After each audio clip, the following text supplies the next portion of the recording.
Eu sei que muita gente acha que a velhice traz paciência, que a gente aprende a deixar pra lá, a não se importar tanto.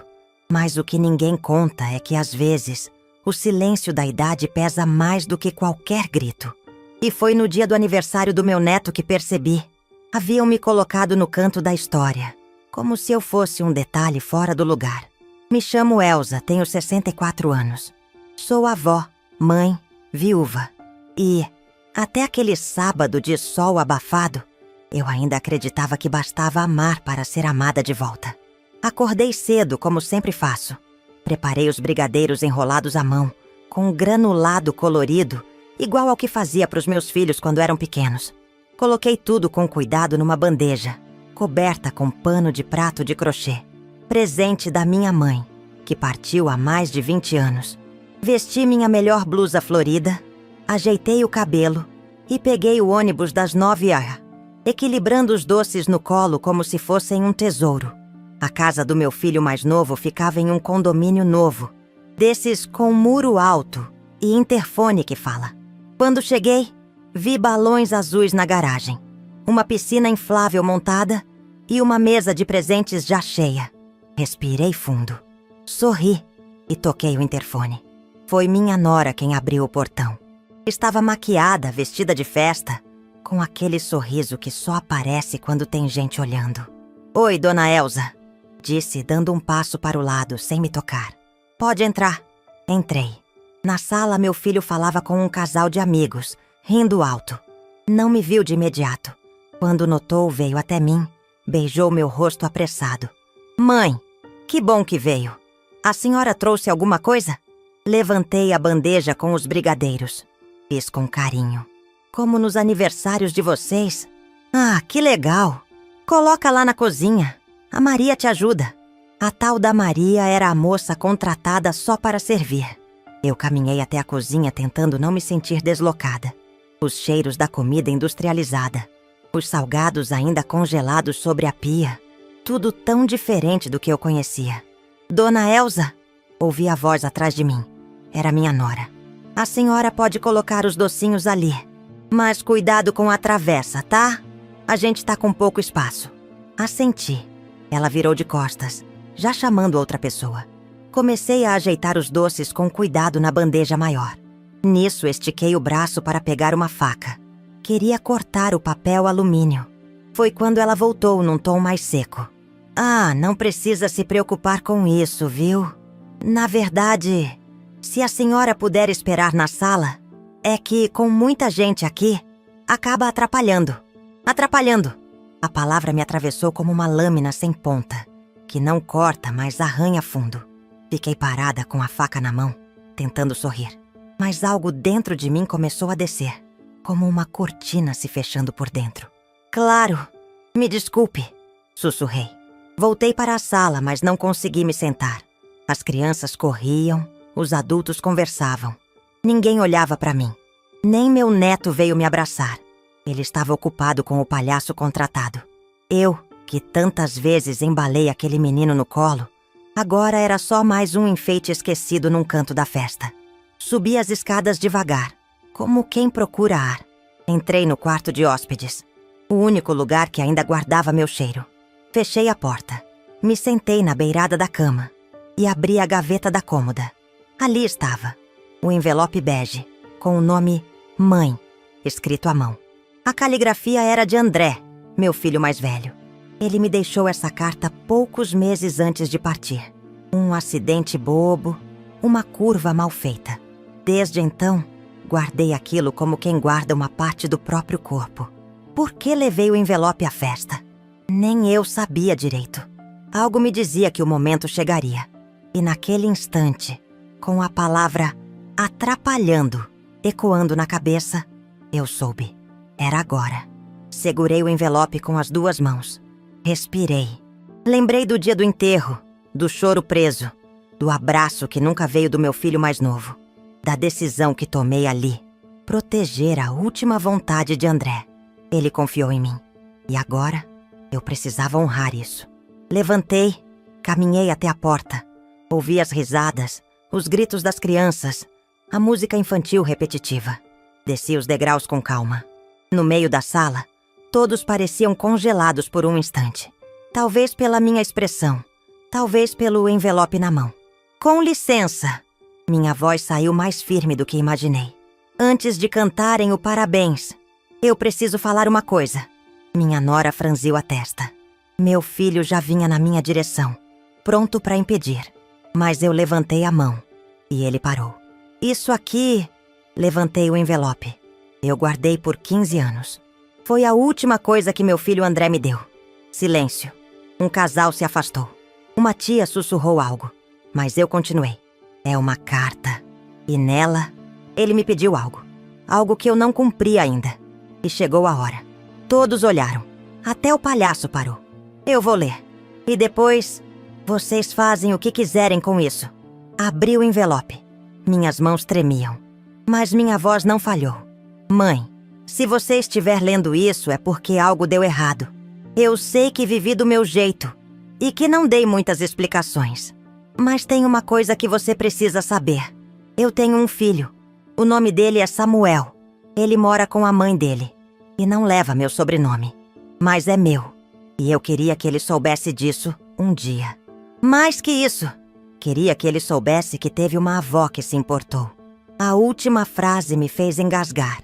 Use o que eu deixei com você para garantir isso. Nem que seja só para ele saber que foi amado. Fechei o papel. Olhei em volta. Eu não quero brigar. Não quero confronto. Mas hoje, eu deixo de pedir licença para existir nessa casa. E fui para o quarto, pegar minha bolsa. É difícil explicar o que é carregar o silêncio de alguém que não está mais aqui. A ausência do André tem som. Um som que só eu ouço. No vazio dos cômodos.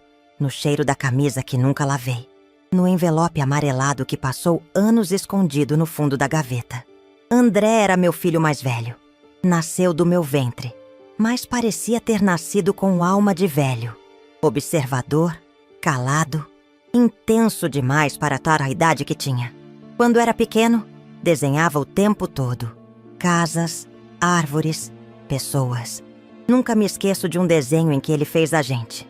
Eu com o avental, ele sentado na janela. Escreveu embaixo: Minha mãe é casa. A última vez que ele me chamou de mãe foi num bilhete.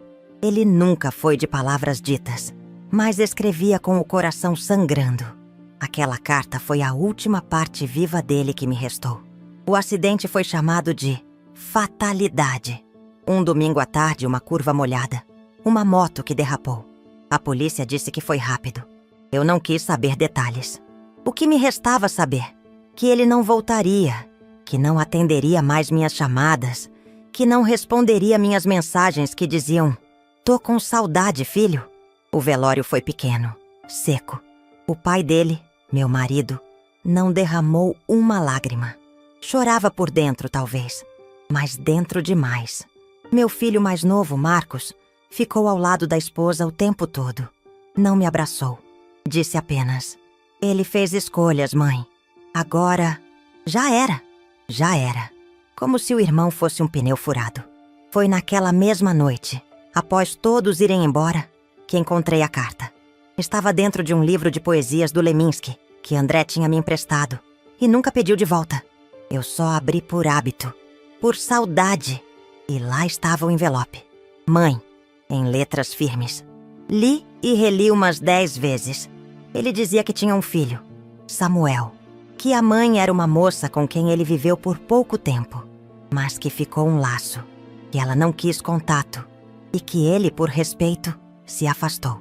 Mas sabia que o menino existia, e queria que, de alguma forma, um dia, ele soubesse de onde veio. Na carta, André dizia que havia deixado uma quantia comigo. Eu sabia qual era. Ele sempre dizia que guardava parte do salário para um futuro incerto.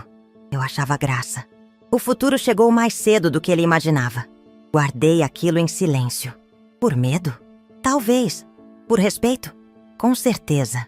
Mas no fundo, eu sabia que minha família, aquela que restou, jamais aceitaria ouvir o nome Samuel sem levantar um muro.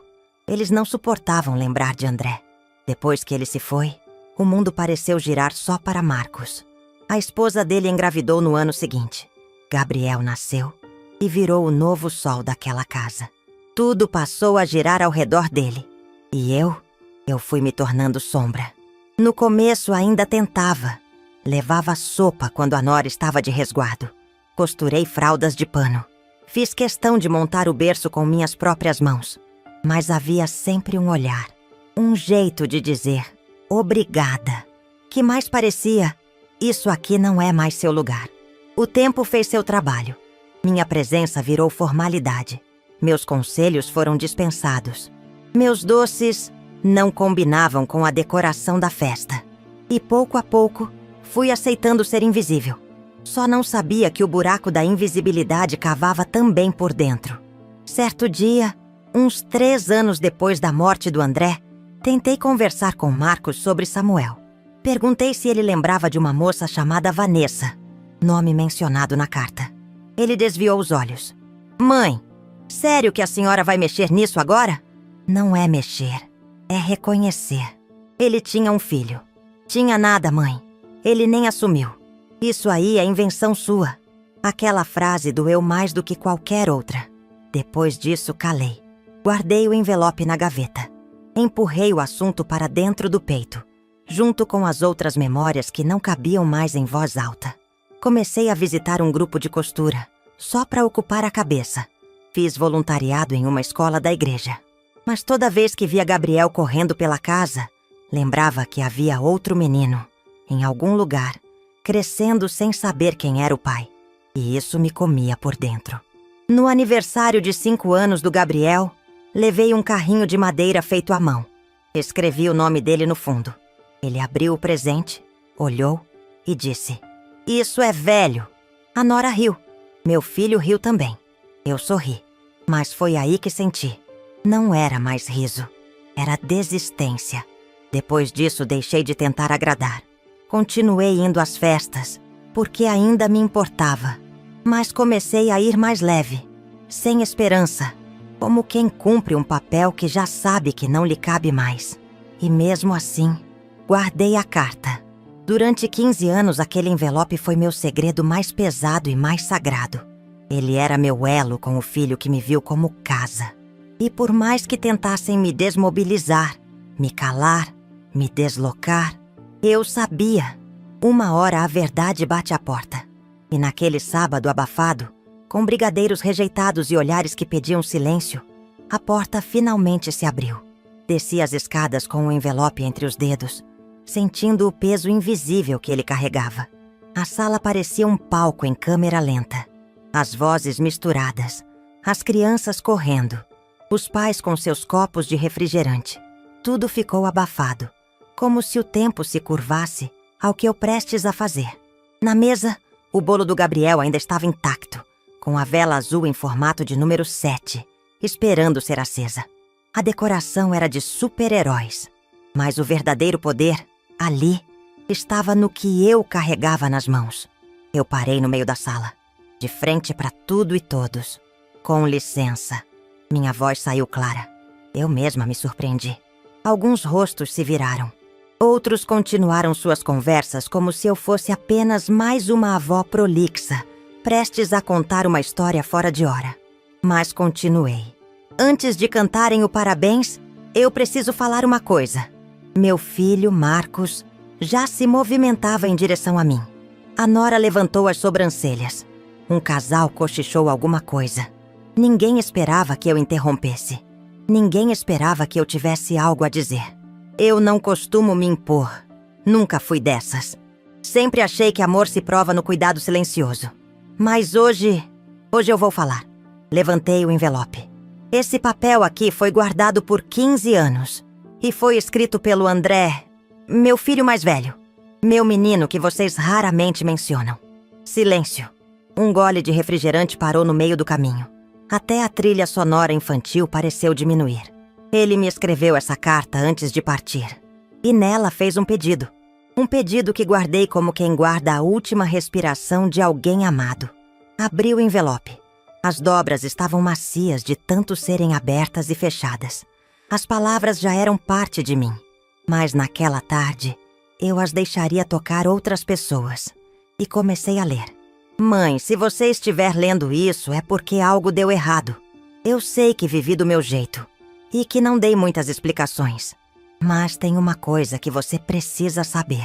Eu tenho um filho. O nome dele é Samuel. Ele mora com a mãe dele. E não leva meu sobrenome, mas é meu. E eu queria que ele soubesse disso um dia. Alguns olhares se cruzaram. Uma mulher ao fundo levou a mão à boca. Meu neto, Gabriel, me olhava como quem não entende, mas sente que algo importante está acontecendo. Mais do que isso, queria que ele soubesse que teve uma avó que se importou. Minha voz falhou 1 segundo, mas continuei. Use o que eu deixei com você para garantir isso. Nem que seja só para ele saber que foi amado. Fechei a carta.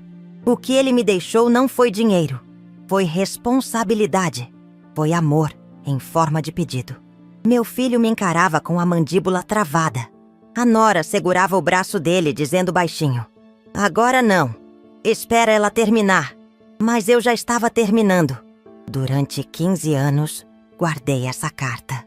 Fui chamada de atrapalhadora, deslocada, exagerada. Hoje, pela primeira vez em muito tempo, estou dizendo o que tenho a dizer. E se isso arruína a decoração da festa, que assim seja. Parei. Olhei para cada rosto presente. Ninguém disse uma palavra. Ninguém aplaudiu. Mas ninguém me mandou calar. Agora, vocês podem cantar o parabéns. Coloquei o envelope sobre a mesa, ao lado do bolo, e subi para o quarto. Fechei a porta e me sentei na beirada da cama. O coração batia forte. Não de medo, de alívio. Ali, naquele instante, soube que algo em mim tinha mudado.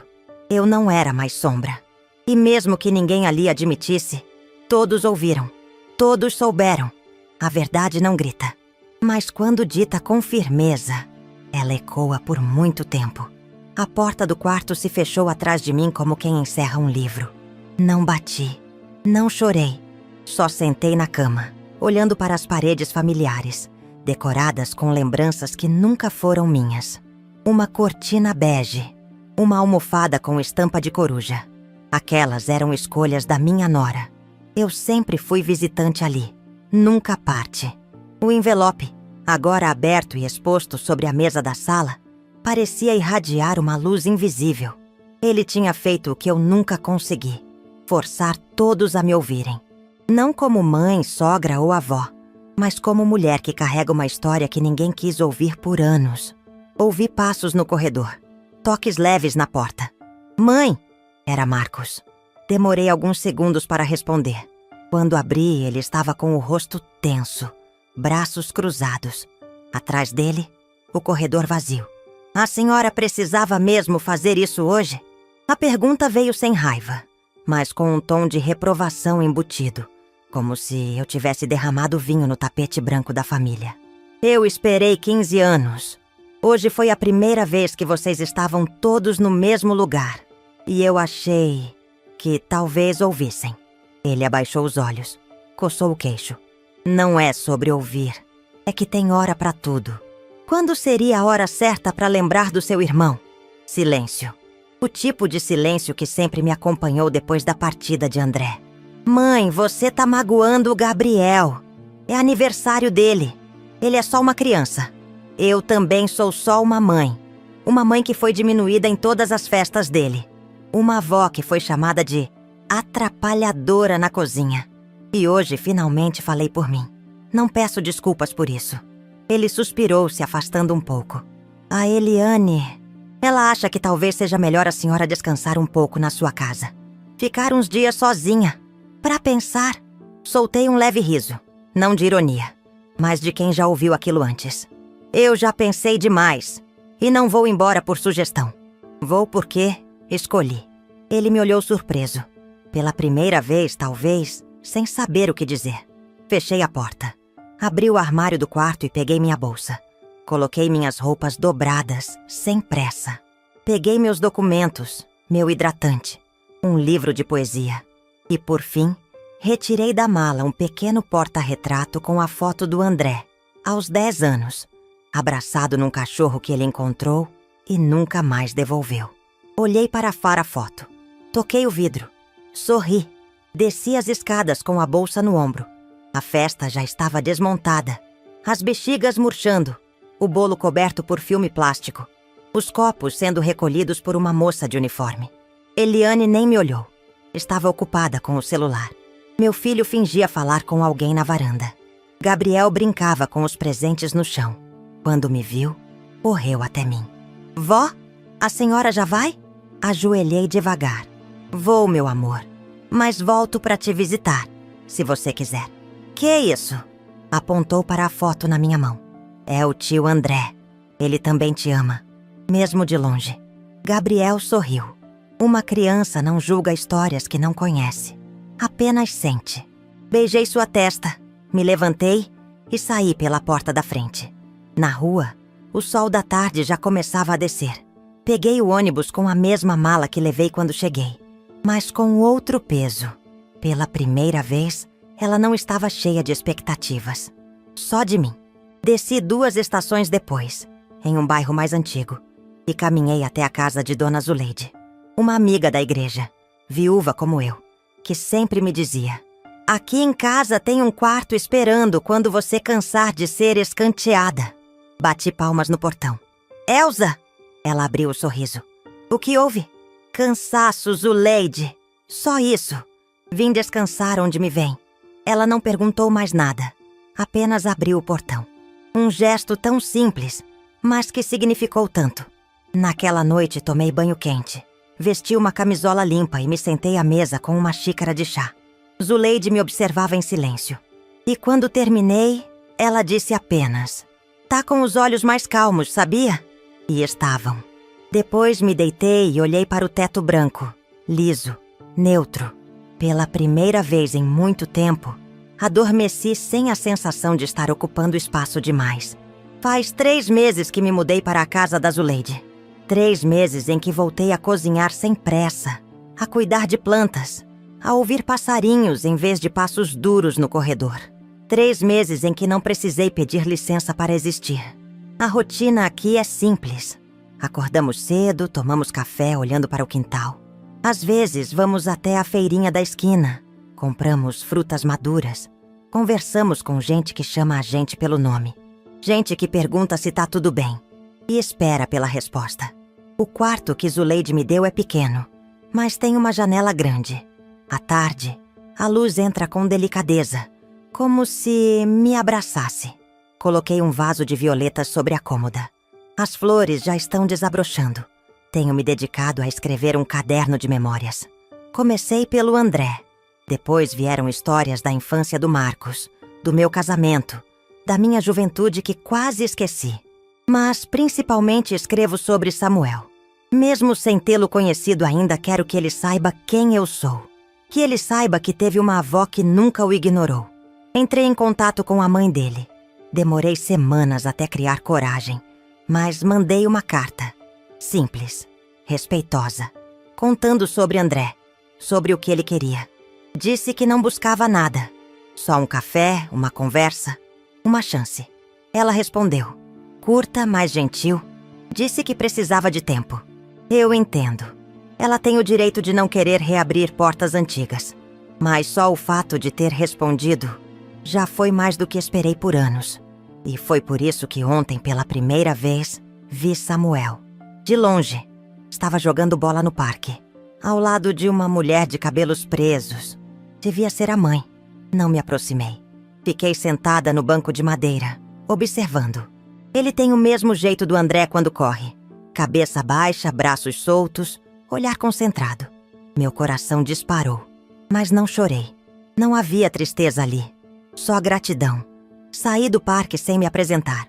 Ainda não era hora, mas eu sou paciente. E agora sou livre também. Não corro mais atrás de lugar em mesa alheia. Construo meu espaço, mesmo que sobre chão de terra. Marcos me mandou uma mensagem há alguns dias. Fria, objetiva. Espero que esteja bem. Gabriel perguntou da senhora. Li, respirei e não respondi. Não por raiva, mas porque, dessa vez, eu queria que ele sentisse o silêncio. O mesmo que me cercou por tanto tempo. Vou responder um dia sim. Mas quando tiver algo que venha de dentro, não da obrigação, Hoje comprei sementes de girassol. Plantei no quintal da Zuleide. Enquanto afundava os dedos na terra, pensei: por que esperei tanto tempo para voltar para mim? Talvez seja assim mesmo. A gente passa uma vida tentando ser aceita em lugares que não nos cabem, até entender que paz não é estar incluída, é estar inteira. À noite, abri o caderno de memórias e escrevi uma última frase para mim mesma. Por muito tempo, me deixei apagar. Hoje sou chama que ilumina quem precisa. E isso basta. Fechei o caderno, apaguei a luz e dormi, em paz, em mim.